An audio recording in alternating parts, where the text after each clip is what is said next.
Hi everybody, welcome to Beyond the Lines. My name is Sarah, I'm the artist behind Pinselgeschichten, and today I'm gonna show you how I mix my grays with watercolor, because that is the easiest medium to mix different shades of gray, at least in my studio. I struggle with that the less, the fewest, the not at all. So I'm working in the Secret Garden watercolor edition book. I should hold that into camera, you said, right? So this one here, I'm gonna work in this book. It has watercolor paper and it's a special artist's edition of the Secret Garden, and I'm gonna work on the bugs, all of those gray little things. And I'm gonna talk to you about how I mix my grays and why I went with some bugs being way more prominent in color than others. So enjoy! So let's get coloring. I chose this particular page here for the gray color to show you how I like to have a little bit of a contrast and how I like to use the color to, well, maybe make something interesting. Chose it because it is, well, it's very crowded.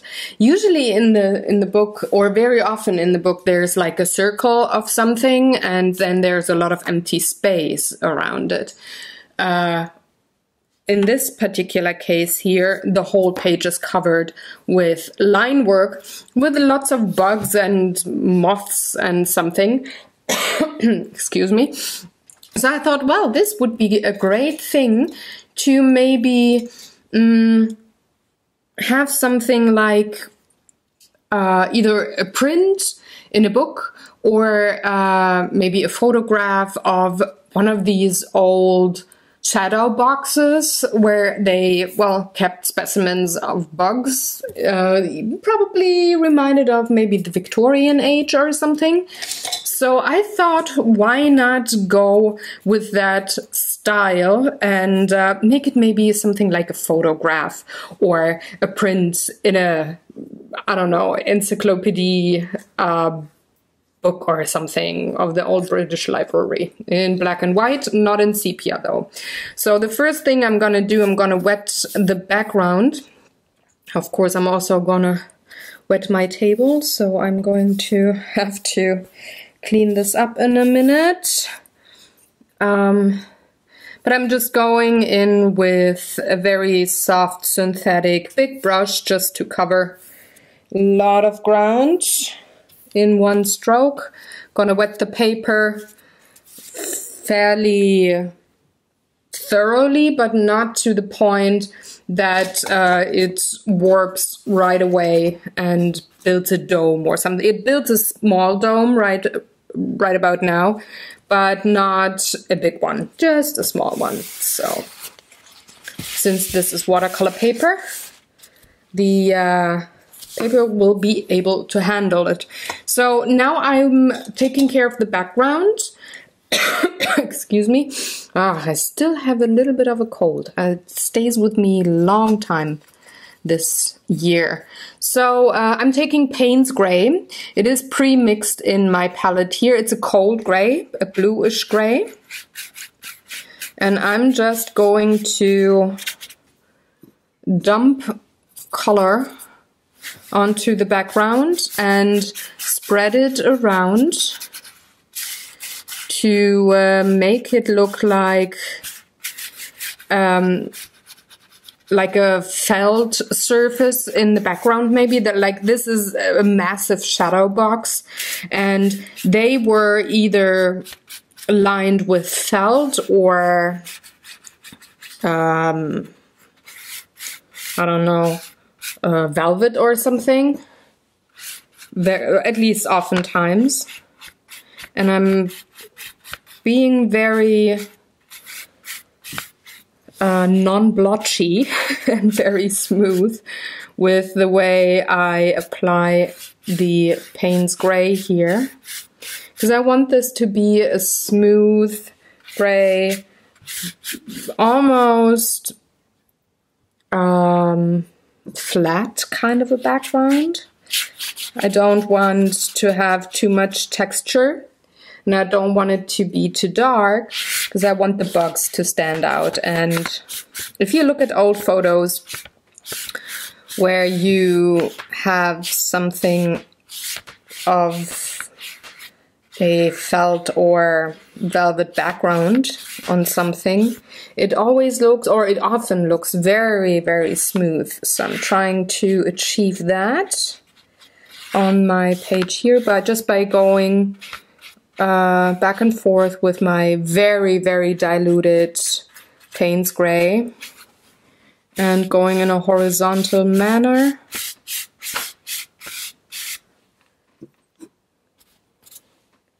Just spreading the color. Since this is a cold gray, it will move into the background once I put warmer gray tones on top. Sorry for the coughing. Whew. I hope it will be better in a minute. And now I'm just gonna dry this off, and then I'm already ready to work on the bugs. Okie dokie, this is dry enough for me to work on the bugs. Now, here's the thing that is very specific to watercolors when it comes to mixing your own gray tones. When you go with other media, say, for example, acrylics, you could actually achieve very nice gray tones by mixing black and white. So in my palette here, this is the Payne's Gray, this is black, this is white. And I could theoretically mix the two together to make a gray. That would be somewhat of a neutral gray, but it would look very flat and weird with the watercolors. I would recommend that with watercolors you'd steer clear of the black and white mixing for grays and go with the purple, yellow, or blue brown mixture to get gray tones. They are way less flat and way more interesting looking than a black and white for the watercolors ever could. With other media, like I said, especially acrylics, you can achieve very nice very nice tones of gray when you mix black and white. But for the watercolors, I would really not recommend it if you can manage in any other way. So here's my palette. I used the Payne's Gray for the background. Again, this is a cold gray. There's the black, there's the white. And what I like to use most for mixing grays for me is sepia, which is a cold brown, and Prussian blue, which is a warm blue. I like to mix those for pretty much, let's say, 90% of my gray tones. And depending on how much brown, cold brown, and warm blue I have in my mixture when it comes to ratio, it will be a warmer gray or a colder gray, one tint leaning towards the cold part of the spectrum or leaning towards the warm part. Did I just say cold? Talking. Other artists like to use the burnt umber, which is a warm brown tone, and the ultramarine blue, which is a cold blue. That is probably because, well, they really like the ultramarine blue and they like the burnt umber. I do not prefer warm browns. I prefer warm blues. Hence, I'm just switching the warm and cold color in my artwork, but it does the same trick. What you could also mix is, well, if you mix a warm purple with a warm or cold yellow, excuse me, you get a brown tone. But if you have both on the cooler scale, so a cold purple and a cold yellow, so a lemon yellow, you could also get a gray tone. And that could be a very interesting thing to mix too. You have to be very careful with the yellow and purple mixture because it leans towards the brown. But if you have the ratio just right, you can get a gray tone. But my go-to mixing is Prussian blue and sepia. Now in this particular palette here, I also have the indigo, and indigo is a warm blue as well. So I could also change things up there and mix that either with the sepia or even the burnt umber. And I'm going to mix all of those gray tones to color the bugs here. Well, this is quite the large watercolor piece here, but still all those details are very, very tiny. So what I decided to do is I'm ignoring all the patterns in the bugs, and I'm just taking the outside line work of the bugs, and I'm going to color those, going with a round brush. And I'm starting with my go-to mixture, which is the Prussian blue. Now I have to look where I did put it. This is the purple, the indigo, ultramarine, Prussian, because you can hardly, they are so saturated, those colors here, that you can hardly make them out when you have them in a dry state. But my handy book here is, the pans are ordered in regards to how I have the colors here on this sheet. So I'm having the sepia now, and I'm going for a little more of a neutral tone. So I'm mixing that in, see? And now I can take, there's only blue here and the mixture is here. Can you even see that? Am I in frame? Yes, I am. It's here, so I'm taking this and just gonna go for one bug here.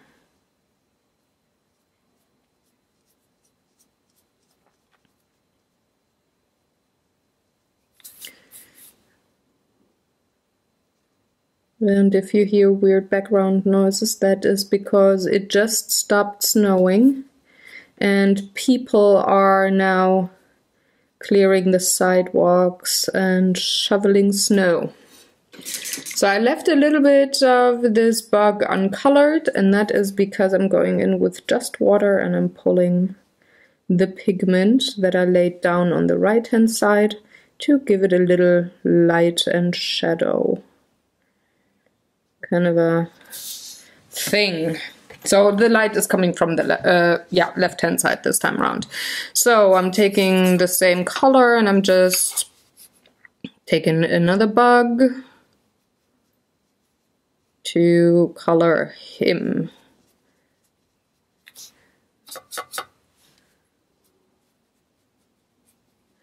I'm gonna color a couple of those before I go to the next color combo to mix grays.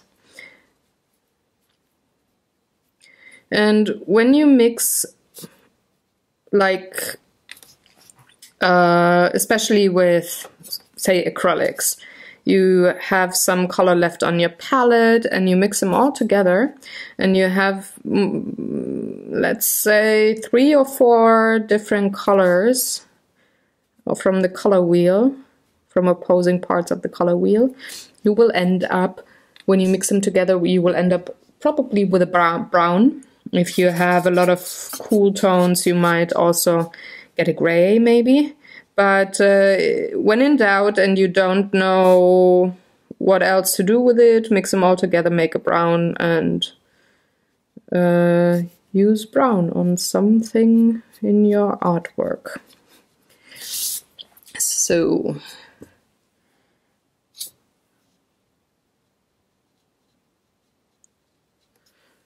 again, cleaning my brush and pulling pigment in.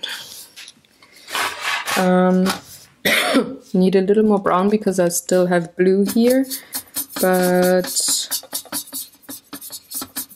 no more brown to make gray. So here we go. This is the final batch. Let's take you.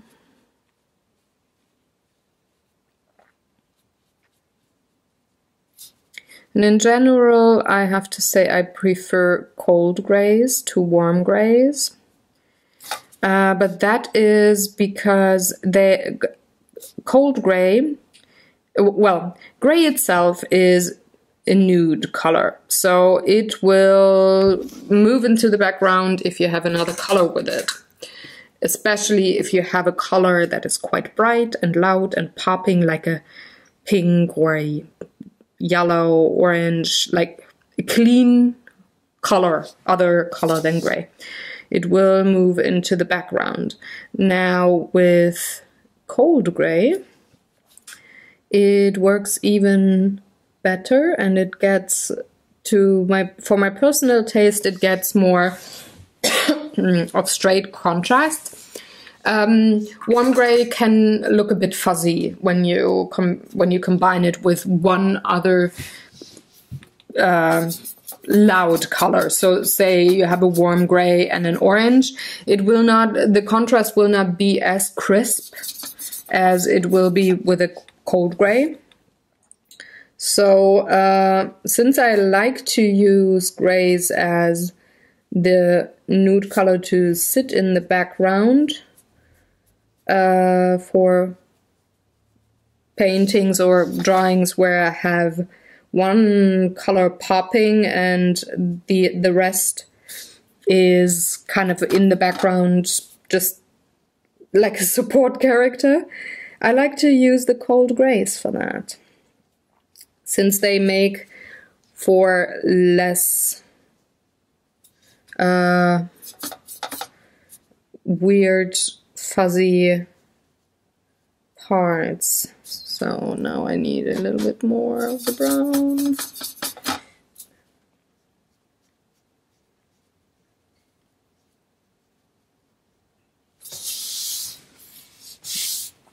Okay. Excuse me. I'm so sorry for coughing all the time. Do I need another bug? I actually need another bug.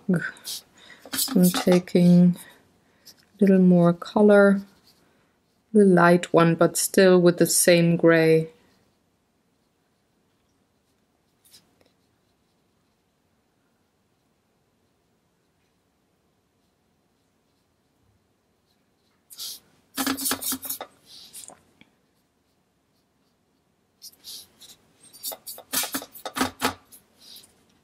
And with the second and third layer, you can even darken it up more so that you have stronger contrasts, like I do have here, for example. The last bug has very little contrast. But let's take another color to mix gray and color some more bugs. Let's go for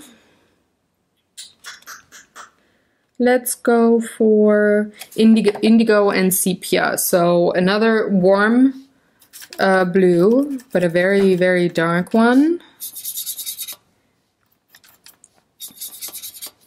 And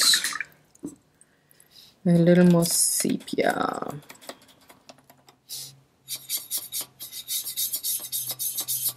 So see, these are very dark gray tones then.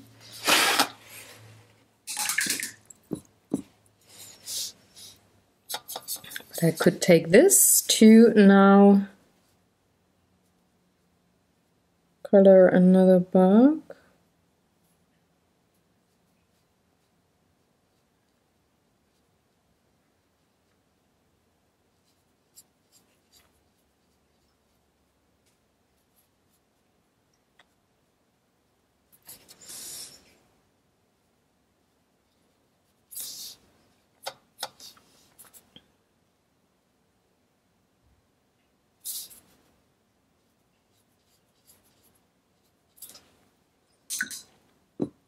And again, I'm taking water to dilute the right-hand side of the bug, and the color will slowly move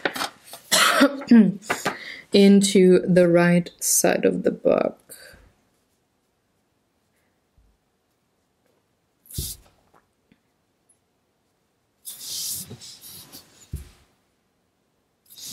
Ooh.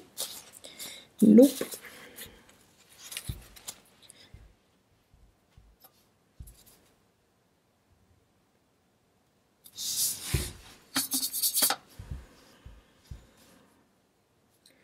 Since the bugs are repetitive, why not use the same color mixture on the same kind of bug?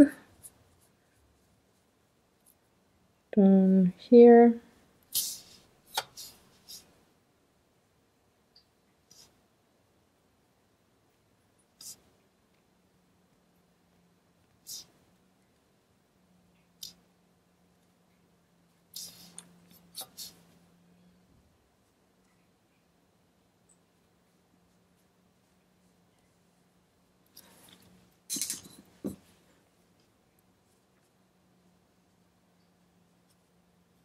Now we'll keep on coloring different bugs on this sheet here until my batch is done, and then I'm gonna catch up with you again and mix another gray with other tones. But until then, I'm gonna put in some music and time-lapse this, because it is pretty much the same thing then with the bugs I already showed you in real time.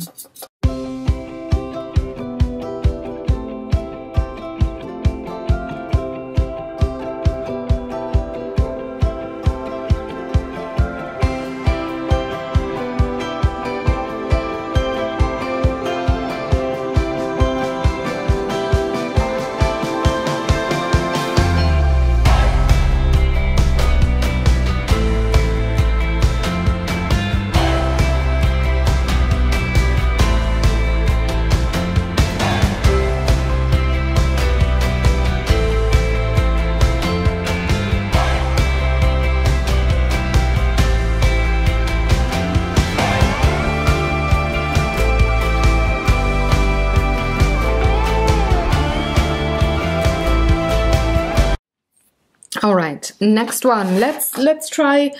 Let me show you the color combo that other artists like to use a lot, which is ultramarine blue.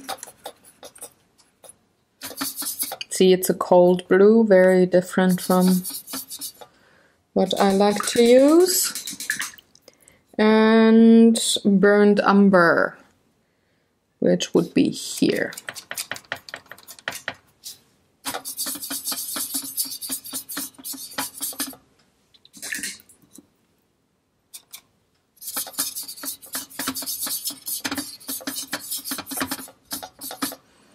Let's put it next to one that I already have colored with the other tone so that you can see the difference best. See?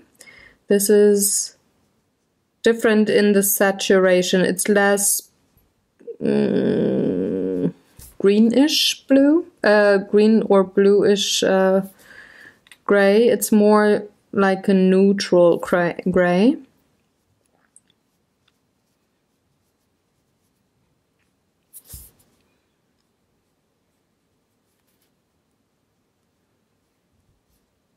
It has more of a reddish tint because of the burnt umber. You can definitely regulate that by having, excuse me, by having more of the ultramarine blue in there instead of the burnt umber brown.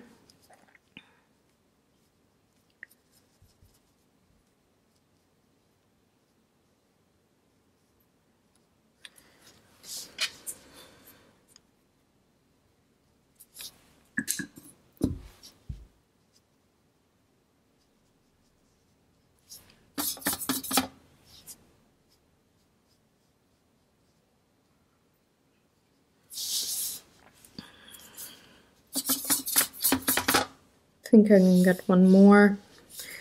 Maybe you.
Maybe just part of another bug, because I'm not having that much left of my mixture, but I think it's enough to color this one down here.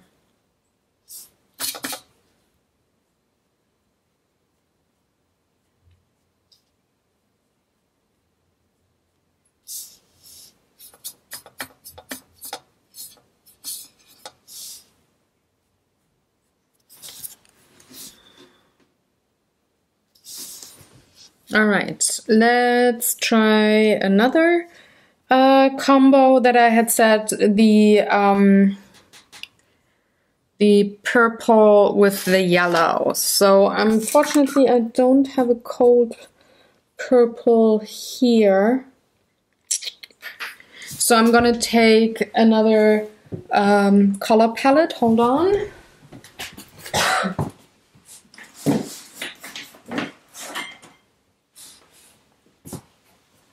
I'm gonna bring in the Kuretake. They have a cold purple in there.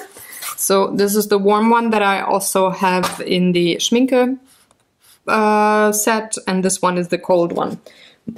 So I'm gonna bring that in onto the palette.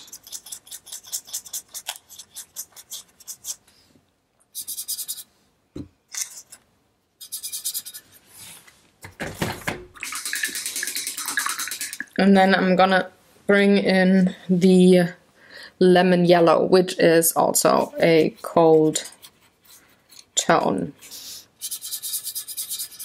And you need a lot of yellow for just a smidge of purple.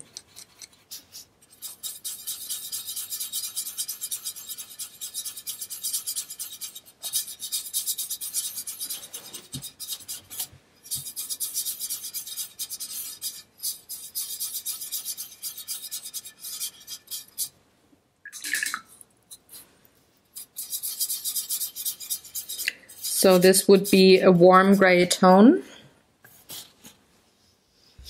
Again, it leans very heavily towards the brown, especially on this paper here.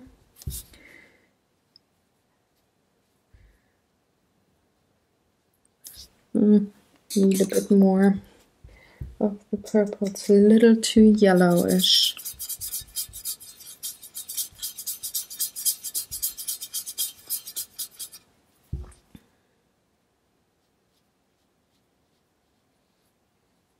It's the most difficult way to mix it, but once in a while you get lucky and you get a warm gray tinted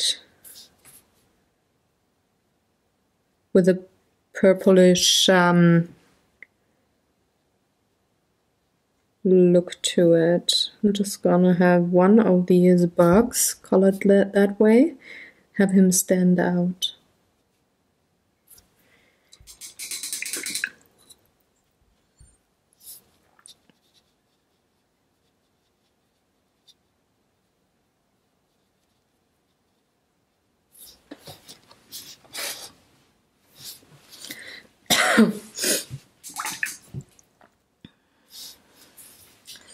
Let's bring in a warmer yellow into the same mixture. This is a cadmium yellow.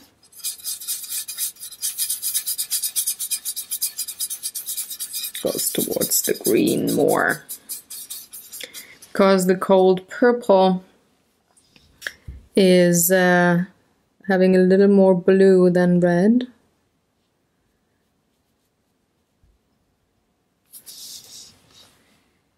And the warm yellow and the blue from the purple make a wonderful green. That's why it gets a greenish tint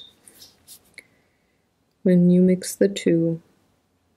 But it is so dirty looking, or so muddy looking, that you get a brown tone in the end. Like a mud tone, right? Okay, Let's go for a little lighter of a gray. Let's go for cyan blue, which is a very bright blue, as you can see here. Ooh, very blue. And let's have an English red in there. It's a very reddish brown. Gotta be careful with the ratio, but we can get a little more of the brown. And that was too much, so a little more of the blue. Boop. There we go.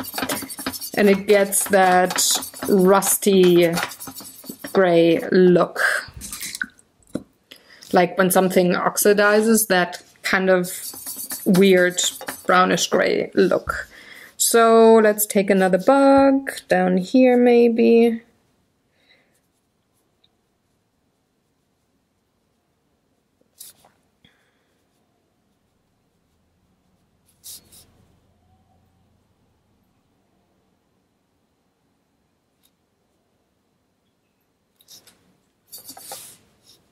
This is a wonderful combo when you want to paint something like old coins or metal hardware parts in either, I don't know, an old Victorian or even older kind of a house or something.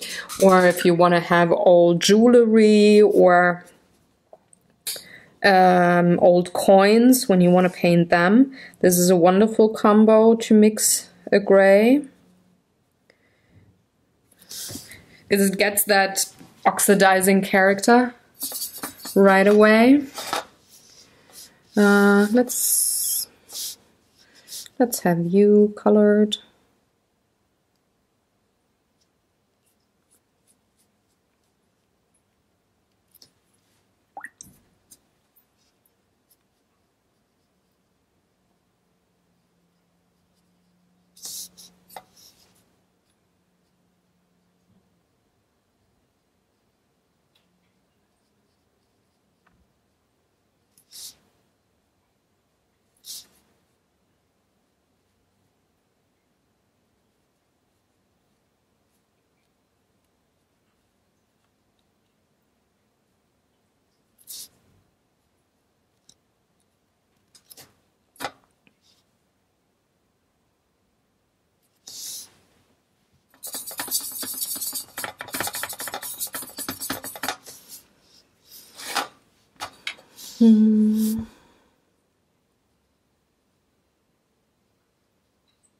Again, I'm just gonna use up the mixture and then I'm gonna be back with talking instead of music.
So now,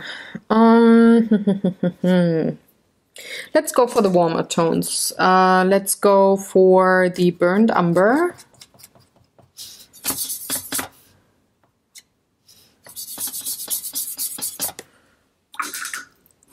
With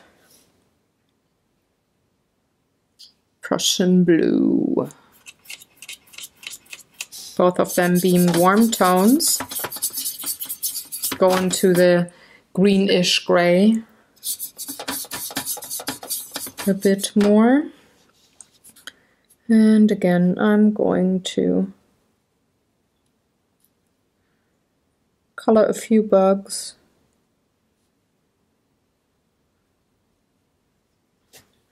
And have music running.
So I'm now taking just a little bit of Payne's Gray and adding it to my palette here, to the mixture that I already had there, and just color a few of the bugs in Payne's Gray.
So for the last little bugs, I'm bringing in black. It is a little warmer than the Payne's Gray.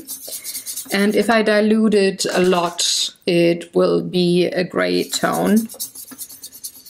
But less cool than the Payne's Gray. Not using the white. I also decided, excuse me, I'm not going to use white gel pen or anything to hype up contrast here. I actually like the muted look of this particular piece a bit better.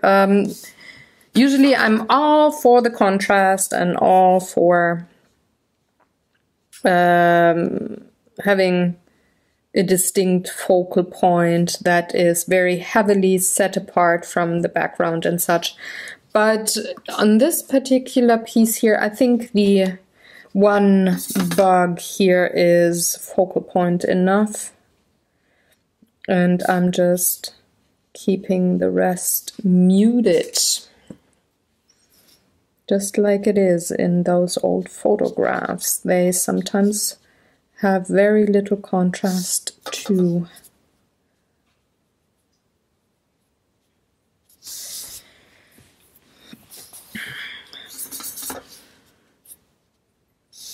I could even keep some of the bugs uncolored. Just thinking here. Would that... that would be maybe something too. Let me think about that idea for a little second longer. Do I want that?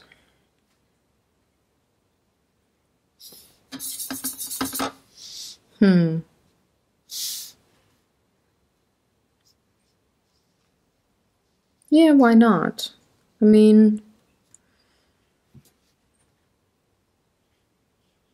it definitely adds to contrast as well if there are some that are very dark and some that are very light because they have the color of the background and nothing else. But on the other hand, they would get lost.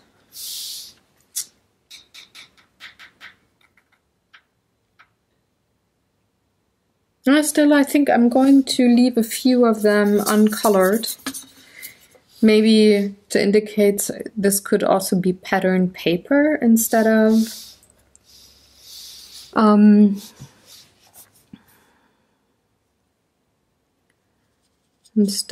a photograph. So difficult. Decisions.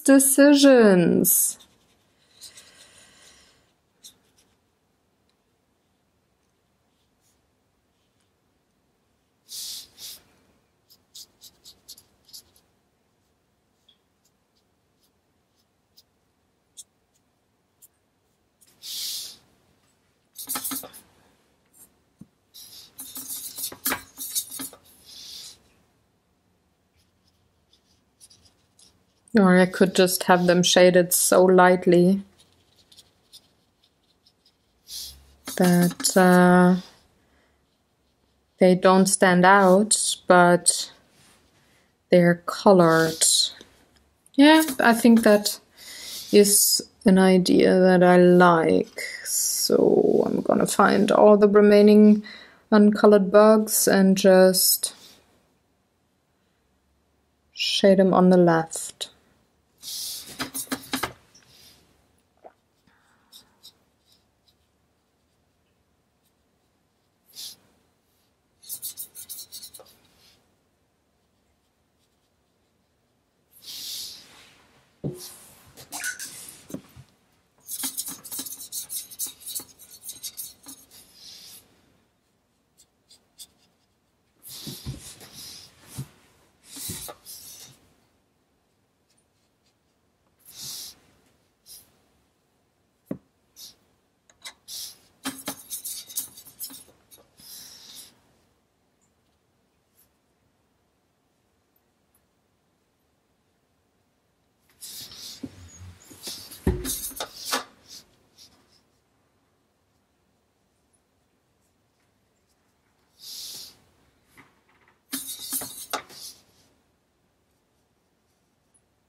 Did I get them all? I think I do. So that would finish the gray. All the grays are now colored, and this is how I like to work with them. I think I definitely have most... starting to freeze, give me a jacket, quickly.